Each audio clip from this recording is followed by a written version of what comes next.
Hi friends, అయితే last class ఏంటంటే మనం ఎలక్ట్రోపెనిమేటిక్ సిస్టమ్ గురించి నేర్చుకున్నాం. అంటే ఎలక్ట్రికల్ పవర్ సిస్టమ్ ద్వారా హైడ్రాలిక్ పవర్ ఫ్లూయిడ్ ని ఏ విధంగా మనం కంట్రోల్ చేస్తాము, ఏ విధంగా వర్క్ చేస్తాం అన్న దాని గురించి నేర్చుకున్నాం. ఇప్పుడు మనం నేర్చుకునేది ఏంటంటే సింబల్స్ ఫర్ హైడ్రాలిక్ కాంపోనెంట్స్. అంటే ఒక హైడ్రాలిక్ మోటార్ కానీ హైడ్రాలిక్ కాంపోనెంట్స్ ఏమన్నా సరే మనం ఐడెంటిఫై చేయాలి, రిప్రజెంటేషన్ చేయాలి అంటే మనం కొన్ని సింబల్స్ ని యూజ్ చేసి వాటిలో రిప్రజెంటేషన్ చేస్తాం అన్నమాట. అంటే ఇది పలానా మోటార్, ఇది పలానా ఫ్లూయిడ్, పలానా దాన్ని మనం ఐడెంటిఫికేషన్ చేయాలి, రిప్రజెంటేషన్ చేయాలి అన్నప్పుడు మనం ఏంటంటే ఈ symbols for hydraulic pneumatic components యొక్క సింబల్స్ ని మనం యూజ్ చేస్తాం అన్నమాట. అయితే ఇందులో మనం చూసుకుంటే in hydraulic circuit symbols are used for representation individual component to impart representation of hydraulic system in diagrams. అంటే కొన్ని డయాగ్రామ్స్ జియోమెట్రిక్ డయాగ్రామ్స్ యూజ్ చేసుకొని మనం హైడ్రాలిక్ సిస్టంలో కొన్ని కాంపోనెంట్స్ అన్నిటిని రిప్రజెంటేషన్ చేస్తున్నాం అన్నమాట. వాటికే అంటే హైడ్రాలిక్ సర్క్యూట్స్ ఆఫ్ సింబల్స్, ఈ యొక్క types of circuits of symbols అన్నమాట. సో ఈ సింబల్స్ యూజ్ చేసి ఇండివిజువల్ కాంపోనెంట్స్ అంటే హైడ్రాలిక్ సిస్టంలోనే ఇండివిజువల్ కాంపోనెంట్స్ అన్నిటిని మనం ఈ సింబల్స్ ద్వారా రిప్రజెంటేషన్ చేస్తున్నాం అన్నమాట. అంటే ఇది పలానాదని మనం రిప్రజెంటేషన్ చేసుకోవాలి అంటే ఈ సింబల్స్ ని యూజ్ చేస్తాం అన్నమాట. అయితే ముఖ్యంగా చూసుకుంటే పంప్ అండ్ మోటార్స్. మన హైడ్రాలిక్ సిస్టంలో ఎక్కువ పంపులు మోటార్స్ ఎక్కువ ఉంటాయి. సో ఆ పంపులు మోటార్లు ఏ విధంగా మనం రిప్రజెంటేషన్ చేస్తామంటే hydraulic pump and motors are represented by means of circle. అంటే ఒక సర్కిల్ బట్టి ఒక సర్కిల్ ద్వారా మనం ఏంటంటే పంప్ అండ్ మోటార్స్ ని మనం రిప్రజెంటేట్ చేస్తాం అన్నమాట. అయితే ట్రయాంగిల్, ఆ సర్కిల్ ఏంటంటే ముఖ్యంగా ట్రయాంగిల్. అంటే triangle with in the circle represent the direction of the flow and position. అంటే అది ఫ్లో అవుతుందా లేదా, ఒక పొజిషన్ లో ఫ్లూయిడ్ ఉందా లేదా అన్నది మనం ఏంటంటే రిప్రజెంటేషన్ ఐడెంటిఫై చేయడానికి మనం ట్రయాంగిల్ ని యూజ్ చేస్తాం అన్నమాట. సో అది ఏ విధంగా ఫ్లూయిడ్ ఉన్నది, ఆ ఫ్లూయిడ్ ఉందా లేదా, అందులో ఏ విధంగా ఫ్లూయిడ్ ఉంది అని మనం దేని ద్వారా రిప్రజెంటేషన్ చేస్తామంటే ట్రయాంగిల్ ద్వారా రిప్రజెంటేషన్ అనేది చేస్తూ ఉంటాం అన్నమాట. The direction of the flow and position of triangle. అంటే ఆ ట్రయాంగిల్ బట్టి ఆ యొక్క ఫ్లూయిడ్ ఏ డైరెక్షన్ లో ఫ్లో అవుతుంది, ఫ్లూయిడ్ అనేది ఏ డైరెక్షన్ లో పైప్ ద్వారా ఫ్లో అవుతుంది, పంపు ద్వారా ఫ్లో అవుతుంది అన్నది మనం ఈ ట్రయాంగిల్ బట్టి మనం ఐడెంటిఫికేషన్ రిప్రజెంటేషన్ చేస్తాం అన్నమాట. Flow and position of the triangle different between the symbol of pump are motor. ఇది ఏంటంటే పంపుకి మోటార్కి సింబల్స్ ని యూజ్ చేస్తూ ఉంటాం అన్నమాట. If a triangle is filled darked, అంటే ట్రయాంగిల్ ఒక ట్రయాంగిల్ అలా ఫుల్ గా డార్క్ గా ఫుల్ అయి ఉందనుకోండి, position of the triangle for means of hydraulic fluid. అంటే ఆ మోటార్ లో ఆ పంపులో ఏంటంటే మనకి హైడ్రాలిక్ ఫ్లూయిడ్, ఆయిల్ కానీ ఫ్లూయిడ్ ఉన్నది. అంటే ఒక ట్రయాంగిల్ డార్క్ గా ఉందనుకోండి, అంటే ఇందులో ఆ పంపులోని ఆ పైప్ లో మనకి ఫ్లూయిడ్ ఉన్నట్టు మాట. సో ఆ విధంగా మనం ఇది హైడ్రాలిక్ ఎనర్జీ ఉన్నట్టు మనకి ఐడెంటిఫికేషన్ రిప్రజెంటేషన్ చేయాలంటే ఈ సింబల్ ద్వారా చేస్తామన్నమాట. అందులో ఫ్లూయిడ్ ఉంది అంటే ఆ సింబల్ డార్క్ గా ఉందంటే, డార్క్ సింబల్ అక్కడ మనం పెట్టామంటే ఆల్రెడీ అందులో ఫ్లూయిడ్ ఉంది అని అర్థం అన్నమాట. It means of next but is triangle is not filled. అంటే ట్రయాంగిల్ అనేది ఎంటీగా ఉంది అనుకోండి, ఫుల్ అవ్వకుండా, means of it is for gaseous pressure media. అంటే ఏంటంటే అందులో ఫ్లూయిడ్ లేదు, పెనిమెటిక్ ఎనర్జీ ఉన్నది. డార్క్ గా ఉంటే హైడ్రాలిక్ ఎనర్జీ అంటే ఫ్లూయిడ్ అందులో ఉన్నట్టు, అందులో ఫ్లూయిడ్ లేదనుకోండి పెనిమెటిక్ ఎనర్జీ అంటే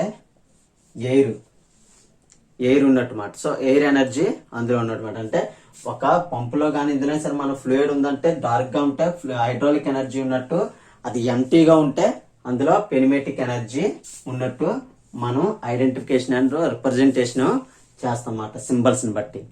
ఓకే, అయితే ఇందులో symbols of pump and motor. Pump and Motors ని మనం ఏ విధంగా రిప్రజెంటేషన్ చేస్తామంటే అన్డైరెక్షనల్ ఫిక్స్డ్ పంపు. అంటే అన్డైరెక్షనల్ గా పంపు ఫిక్స్డ్ గా లేదన్నప్పుడు ఏంటంటే ఈ యొక్క సింబల్ ఈ విధంగా ఉంటుంది అన్నమాట. అంటే ట్రయాంగిల్ డార్క్ గా ఉండి పైన ఈ విధంగా ఉంటుంది అన్నమాట. ఇది అన్డైరెక్షనల్లీ ఫిక్స్డ్ పంప్ యొక్క సింబల్.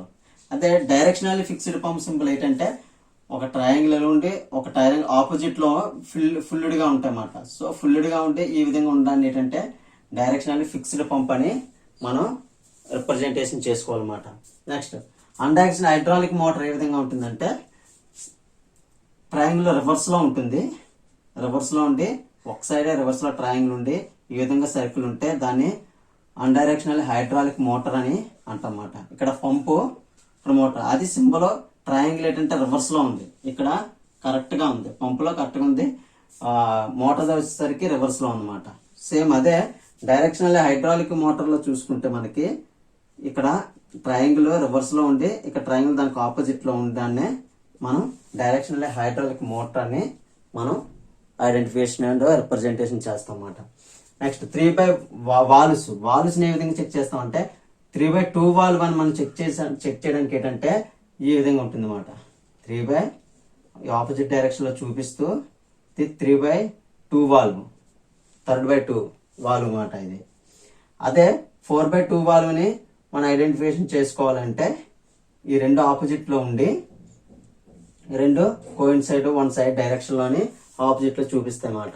ఈ విధంగా చూడండి 4/2 వాల్వ్ అని మనం సింబల్స్ ద్వారా ఐడెంటిఫికేషన్ అండ్ రిప్రజెంటేషన్ చేస్తాం అన్నమాట. అయితే ముఖ్యంగా డైరెక్షన్ కంట్రోల్ వాల్వ్లో చూసుకుంటే ముఖ్యంగా మనకి డైరెక్షనల్ కంట్రోల్ వాల్వ్లోని ప్రెజర్ P అంటే ప్రెజర్ పోర్టు, T అంటే ట్యాంక్ పోర్టు, A అంటే service point output part, service పార్ట్లో అవుట్పుట్ పాయింట్, B అంటే L అంటే లీకేజ్ పార్ట్. ఈ విధంగా మనం వీటి ద్వారా చూపిస్తుంటాం. డైరెక్షనల్ కంట్రోల్ వాల్వ్స్లో చూసుకుంటే ముఖ్యంగా మెకానికల్ యాక్టివేటేషన్లోని జనరల్ మాన్యువల్ ఆపరేటింగ్ సిస్టమ్ ఏంటంటే ఈ విధంగా ఉంటుందన్నమాట. మనం ఏ విధంగా ఈ వాల్వ్స్ని ఏ విధంగా ఆపరేట్ చేస్తాం అన్నది సింబల్స్ ద్వారా చూసుకుంటే జనరల్ మాన్యువల్ ఆపరేటెడ్ అయితే ఈ విధంగా ఉంటుందన్నమాట.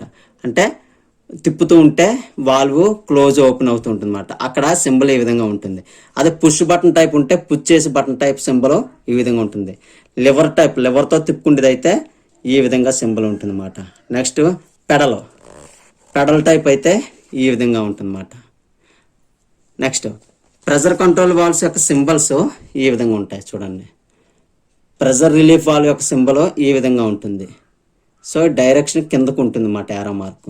అదే ప్రెజర్ రెడ్యూసింగ్ వాల్వ్ యొక్క డైరెక్షన్ ఏంటంటే పైకి ఉంటుంది, రెడ్యూస్ చేస్తుంది కాబట్టి పైకి ఉంటుంది అన్నమాట. అదే ప్రెజర్ రెగ్యులేటర్ అయితే పైకి కిందకి ఆపోజిట్ డైరెక్షన్లోని సింబల్ అనేది ఉంటుంది అన్నమాట. ఇది pressure relief, pressure control valves యొక్క సింబల్స్. అదే నాన్ రిటర్న్ వాల్వ్స్ యొక్క సింబల్ చూసుకుంటే ఫ్లో కంట్రోల్ వాల్వ్ యొక్క సింబల్, ఫిక్స్డ్ ఫ్లో కంట్రోల్ యొక్క సింబల్ ఏంటంటే రెండు ఈ విధంగా ఉంటాయి. Next variable flow control valve యొక్క symbol, one way flow control యొక్క valve symbol. Non return valve దగ్గరికి వస్తే symbol of non return valves ball which is pressure against the sealing seat.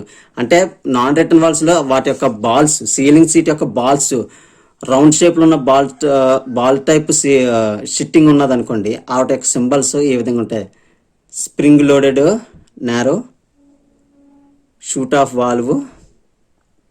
అదే సిలిండర్ దగ్గరికి వచ్చేసరికి ఏంటంటే సింగిల్ యాక్టివేట్ సిలిండర్ యొక్క symbol ఈ విధంగా ఉంటుంది. అదే single activate cylinder with spring type అంటే మనం అవి సిట్టింగ్ మాట, అంటే ఫ్లో అవ్వకుండా క్లోజ్ చేసుకోవడానికి ఈ విధంగా ఉంటాయన్నమాట సింబల్స్. నెక్స్ట్ మెజరింగ్ డివైస్ దగ్గరికి వచ్చేసరికి ప్రెజర్ గేజ్ అయితే ఆ విధంగా యారో మార్క్ చూపిస్తుంది. టెంపరేచర్ గేజ్ అయితే మనకి డైల్ టెస్ట్ ఇండికేటర్ టైప్ లాగా టెంపరేచర్ గేజ్ చూపిస్తుంది. ఫ్లో మీటర్ గేజ్ అయితే ఈ విధంగా ఉంటుంది. నెక్స్ట్ లెవెల్ గేజ్ అయితే ఈ విధంగా ఉంటుంది. డిఫరెన్స్ ప్రెజర్ గేజ్ అయితే ఈ విధంగా ఉంటుంది, ప్రెజర్ చూపిస్తుంది కాబట్టి. అదర్ సింబల్స్ ఫిల్టర్ స్ట్రైనర్ అయితే ఈ విధంగా ఉంటుంది. డైమండ్ షేప్లో ఉండి మధ్యలోని డాటెడ్ లైన్ ఉంటుంది. అయితే కూలర్ టైప్ అదర్ సింబల్స్ అయితే ఈ విధంగా ఉంటాయి, కూలర్ టైప్. అయితే హీటర్ అయితే సింబల్ ఈ విధంగా హీటర్ సింబల్ అనేది చూపిస్తుంది అన్నమాట. అయితే ఇది మనకి ఏంటంటే సింబల్ ఆఫ్ హైడ్రాలిక్ కాంపోనెంట్స్లోని టైప్స్ ఆఫ్ సింబల్స్. అయితే యూజింగ్ యూజింగ్ లైన్స్ చూసుకుంటే మనకి ఏంటంటే symbols of using lines, working line అయితే ఈ విధంగా ఉంటుంది. అదే డ్రా లైన్ అయితే ఈ విధంగా ఉంటుంది, డాట్స్ లాగా. ఫ్లెక్సిబుల్ పైప్ అంటే ఫ్లెక్సిబుల్ అంటే పైప్ వంగుతుంది అనుకోండి, దాని యొక్క సింబల్ ఈ విధంగా ఉంటుంది. పైప్ జంక్షన్స్ ఇక్కడ జంక్షన్స్ ఉన్నాయని సింబల్ ఏంటంటే ఈ విధంగా ఉంటుంది. నెక్స్ట్ క్రాస్డ్ పైప్ లైన్ అయితే ఈ విధంగా ఉంటుంది.